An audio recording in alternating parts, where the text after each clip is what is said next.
কেবল cricket bat তৈরি করেই স্বাবলম্বী যশোরের নরেন্দ্রপুর গ্রামের মানুষ।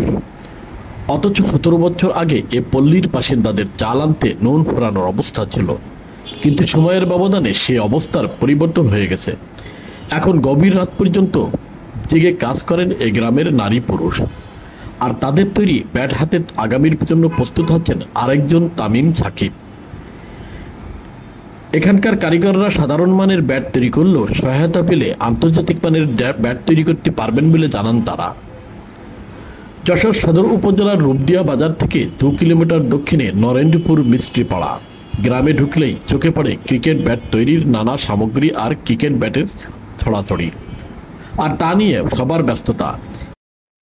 এই গ্রাম নরেন্দ্রপুর গ্রামটা ধরে আমাদের পেশা হলে এই ব্যাট তৈরি করি, এই ব্যাট বিক্রি করি বিভিন্ন জেলায় বিভিন্ন এলাকায়। তো সরকারি কিছু অনুদান আমাদের হলে এটাও আমাদের ব্যবসাটা আর একটু বড় করে করা যায়। তারপরে মনে করেন বিভিন্ন এলাকাতে মনে করেন আপনার ওই যে সরকারি একটা কাঠ আছে, ওই কাঠটা মনে করেন চুরি করে আমাদের কাছে কিছু বিক্রি করে কাটাই করে। এটা যদি ডাইরেক্ট সরকারিভাবে পাওয়া যায় তাহলে আমাদের আরও একটু সুবিধা হয়। আপনার ওই পাকিস্তানি যে ব্যাটগুলো ওই কাঠটা হলে ভালো হয়, ওই কাঠটার ব্যাট মার্কেটে চাই, কিন্তু আমরা ওটা দিতে পারি না। এই অঞ্চলে ব্যাট নির্মাণ কাজের গোড়াপত্তন করেন সঞ্জিত মজুমদার। ১৯৯৮ সালের দিকে ভারতের পশ্চিমবঙ্গের নিবারকপুরে দিদির বাড়ি বেড়াতে যান তিনি।